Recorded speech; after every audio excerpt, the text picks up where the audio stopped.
Hello everybody, welcome back to Light Up channel. For the ones who have been following, I've been uploading videos for a series of videos named How to Better Yourself, How to Better Your Life.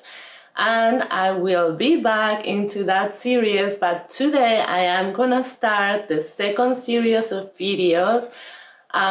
For this one, I decided to talk about emotional intelligence.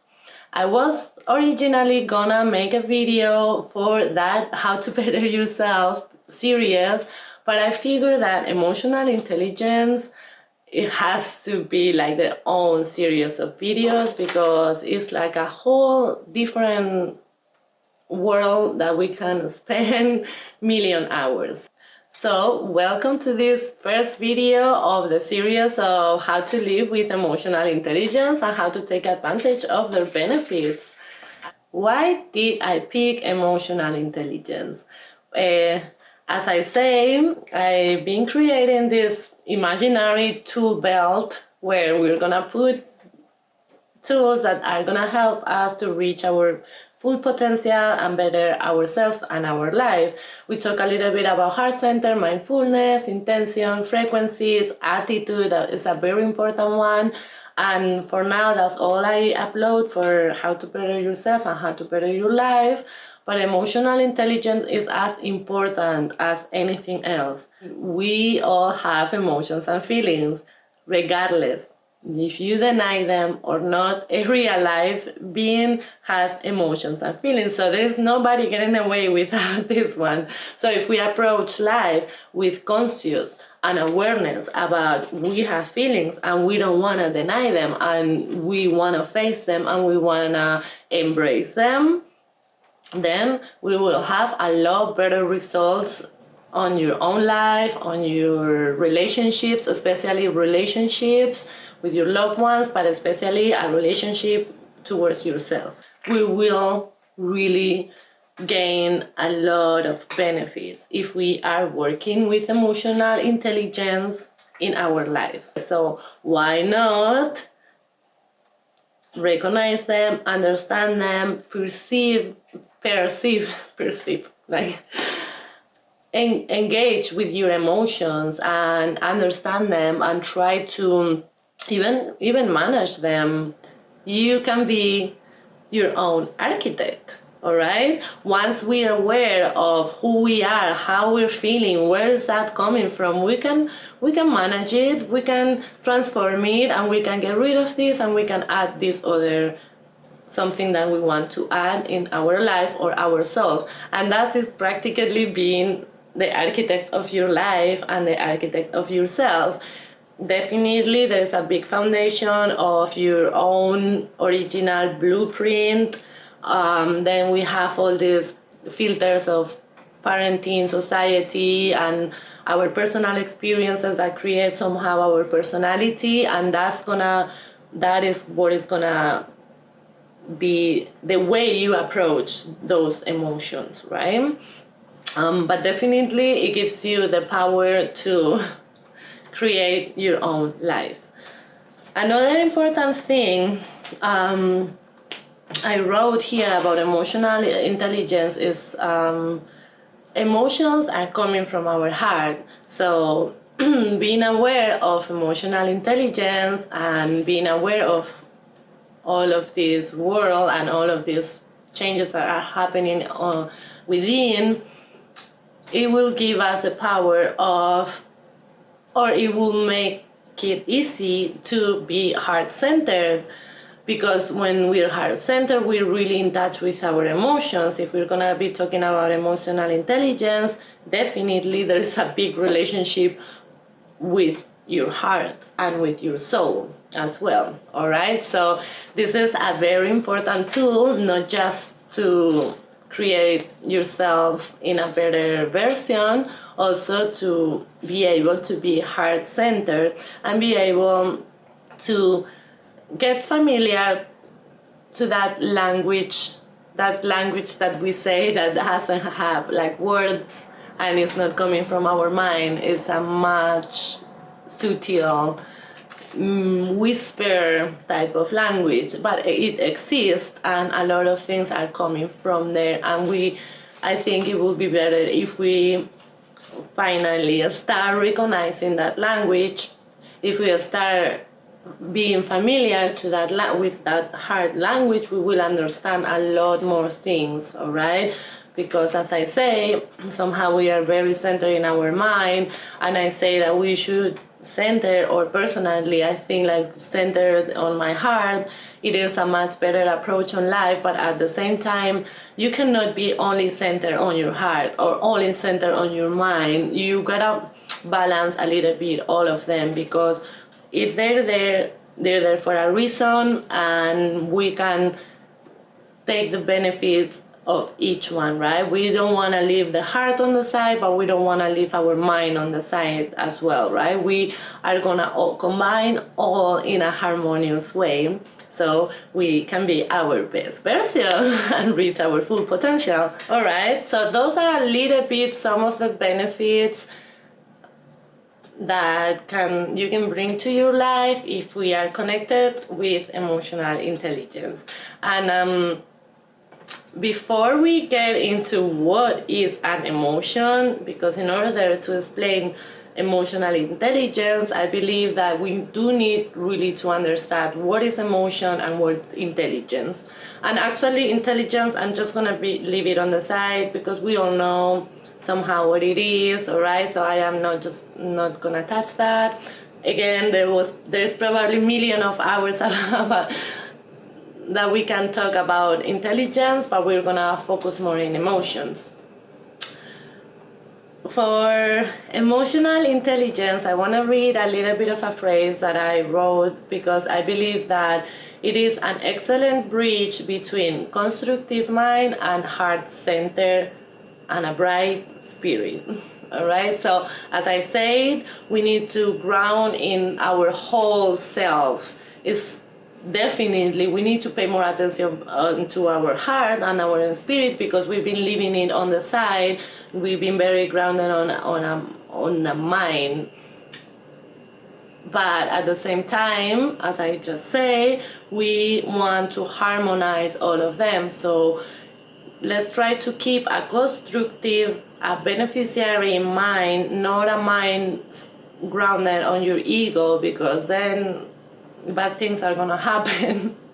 But if we are grounded in our constructive mind, we're also grounded in our heart, and we are also grounded in our spirit, then we are harmonized, and we're harmonizing our three temples, and we have this amazing bridge, an amazing tool that is emotional intelligence, that I believe somehow relate all of them. All right, so for that, as I said, I like to always go back to the basic foundation of things, and I am gonna start talking now about emotions. Right, emotions.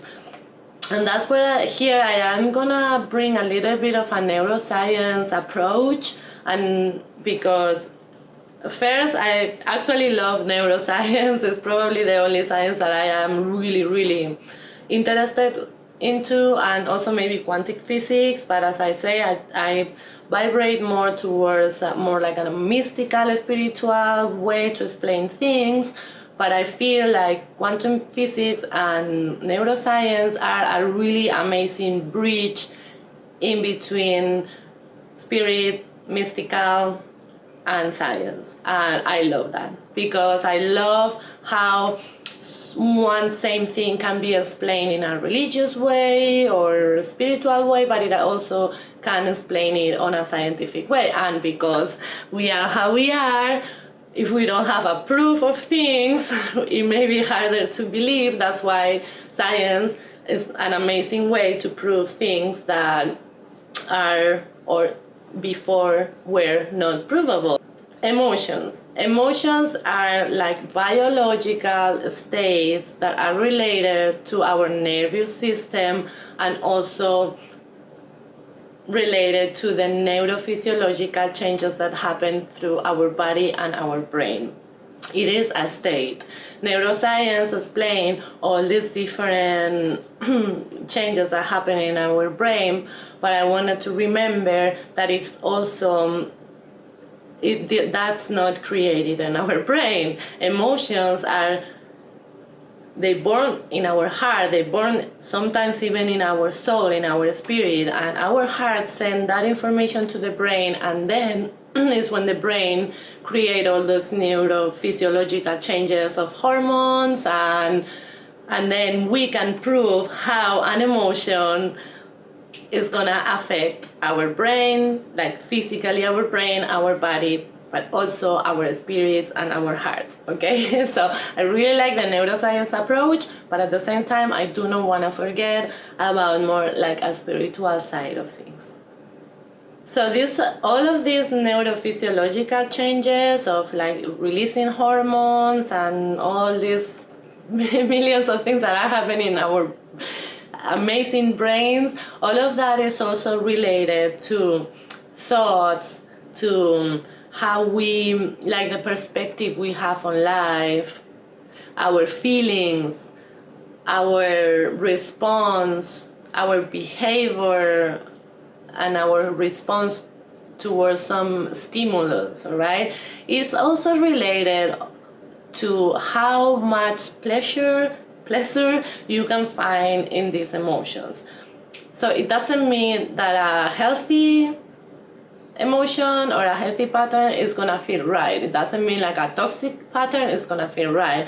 And that's what it is, such an amazing thing, that even though it's a toxic pattern, if we are familiar to that, that's our comfort zone, and that's what we're gonna look for. And when we're trying to change it and we're becoming healthy patterns, attracting healthy people to our life, then that's not familiar, and that's not our comfort zone. So we may not find that much pleasure in someone healthy supporting us, because we're not used to it. So if we are recognizing toxic patterns and we're trying to change them, it's not gonna be quite comfortable at first, but we will. Eventually we will find pleasure in healthy patterns. In case that we're not there yet, it happened going through every step, being patient, being strong, and eventually it will happen. That's why I'm saying don't be discouraged, because it will happen. Eventually it will happen. With this, we had a little bit of an idea about what it is an emotion, or I hope we do. But at the same time, I don't feel it's quite complete yet, because emotions and our feelings are so abstract. So in order to explain a little further what's an emotion, I feel drawn to touch a little bit the difference between emotions and feelings, because I know some of you are very interested on that, and myself as well. So let's go for it, all right? The big difference is that feelings are a conscious experience. We, regardless we like them or not, we want to deny them or not, we do somehow understand our feelings. We do understand because it is in a conscious way, right? Emotions, in another hand, they can be conscious, but they can also be unconscious, all right? And that means that sometimes we may not know where that emotion is coming from, and if we want to go to the root and find the root of that emotion, sometimes it may take years or even lifetimes, all right? Not all of them are like that, but some of the emotions are coming from like way back when you were a kid, or way back even into other life you had, if you believe in past lives, okay? Another big difference, and that's why I brought a little bit of a neuroscience, is because emotions are originated on the subcortical part of the brain, which is many things, but like one of them, the most common or famous, is the amygdala. All right, so all of these emotions are happening on that subcortical part of the brain, which is a little bit of the unconscious, or isn't a little bit in touch of is a little bit in touch with the unconscious part of the brain. So technically speaking, emotions, I believe they come from our heart and then it's sent to the brain, and all these changes that are happening in our brain is the response of the emotions. Emotions are triggered by an emotional stimulus, and when that emotion gets activated, it gets sent to our brain, and then is where all this subcortical part of the brain is activating and is the result of that emotion. In another hand, feelings are originated on the neocortical part of the brain, which is more like the conscious side of the brain. Emotions, we say that they're coming from a different part of our brain, and how neuroscience measure these emotions somehow it measures it on our body, on our heart rate, of course our brain waves, how our pupils dilate or not.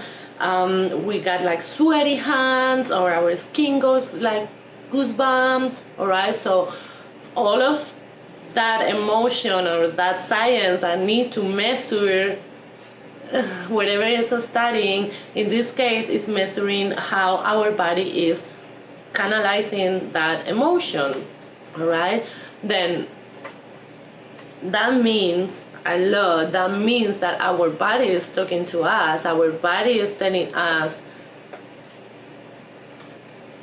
something on that spirit heart language. All right, they don't say words, but goosebump, it will tell you something. Sweaty hands, it also tell you something. When your heart is racing, it also tell you something. That is the heart language. That is what we need to be more familiar with. That's what we need to hear through the day. Sometimes when we're feeling something or we have an emotion, we rush to trying to put a word on it. I'm feeling grateful, or I'm feeling, well, how about we try to feel that emotion first before putting that word? So that way we know now, oh, when I'm feeling grateful, I'm feeling so excited and my heart is racing, but no, it's not the same racing and when I'm upset. All right, so once we start listening to our body, we will start recognizing those changes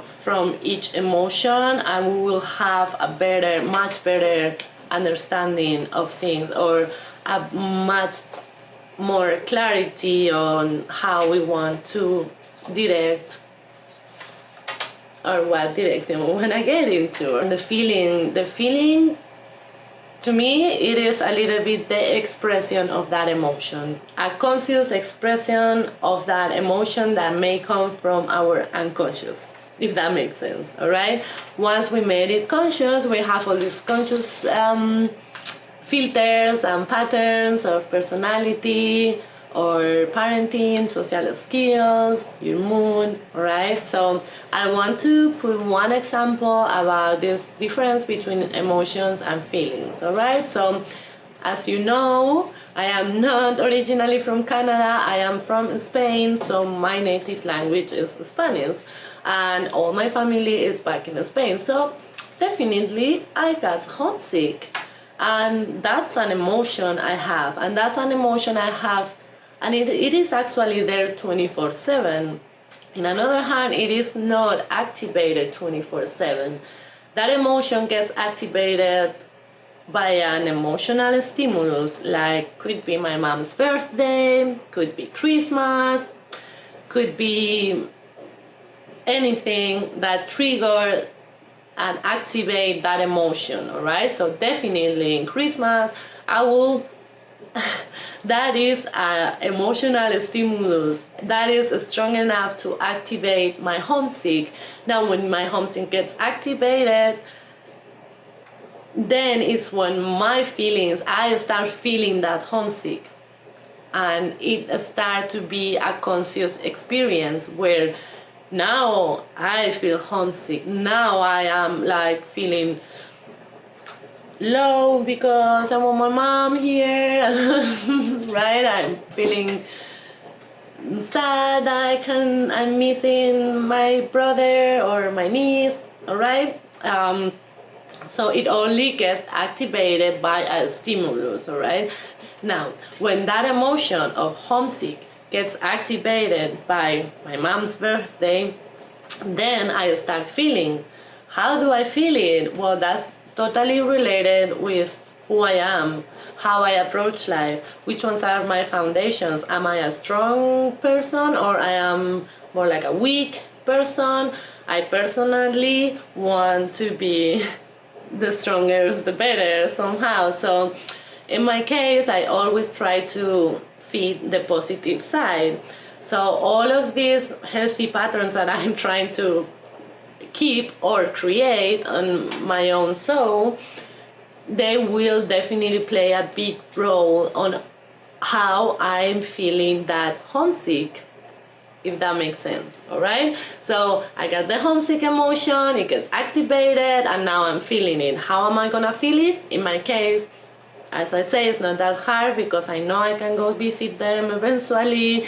They can come here, and there's a lot of reasons why I choose to live in this country, which is beautiful and full of awesome people, and I'm happy here. So I do try to feed that good energy, all right, that good side that everything has.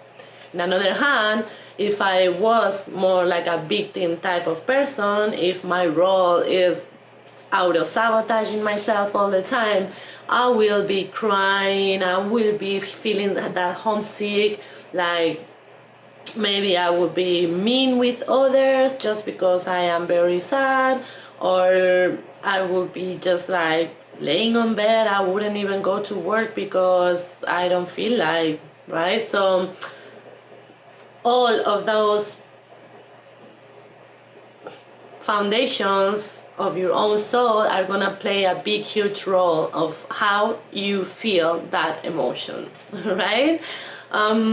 This video, I don't know how this video is turning out because there's a little bit of emotions are very like an abstract thing. Feelings and emotions are very it's very easy to confuse them as the same thing, but they're definitely not. One last phrase I wanted to read that I wrote is, how we feel, react to that emotion is based in our mental health, emotional intelligence, and of course our spiritual awareness. All right, so I hope this was enough to understand a little bit more about emotional intelligence and about what it is an emotion, what it is a feeling, the difference between both of them. And then now I hope you grab that new tool and put it on your tool belt, and next time you have an emotion or a feeling, you know that that has like a big root somewhere on your spirit, right? And if it's good, please embrace it, make that emotional muscle memory for that good emotion, so then when we feel a little bit of a low emotion, we can embrace it as well, but we can also manage them and redirect them. Okay, so this was like the very first approach to emotional intelligence. I will be back to the how to better yourself, how to better your life series of videos, but I will be switching between this one and that other one, and I may be creating another third series. But for this next video of emotional intelligence, as I say, I would like to talk about the 5 components, and I will just gonna name them for this video, okay, which are like self-awareness, self-regulation, motivation, social skills, and empathy. Like, hello, what are 5 concepts to be aware of, and I can just wait to get into them because we are gonna grow and we are gonna find life a lot easier. And when I say easier, I don't mean to say easy like It is not easy changing patterns. It is not easy to face an emotion. It is not easy to go to the root, and you may have to face your darkest shadows. It may not be easy, the process, but the result, it is totally worth. It will definitely make your life a lot easier. So you may have to go through a little bit of a climbing mountain, okay? But eventually it will turn into a nice hike. Thank you so much, everybody. Thank you so much for watching. I'm pretty grateful. Some of you are enjoying the How to Better Yourself, How to Better Your Life series, and well, I hope you're enjoying as much this new series of emotional intelligence and how it can make your life a lot easier. So with this and another thank you, I'm gonna leave you be for next week. All right, and I'll see you soon. I hope you have the best week. Bye.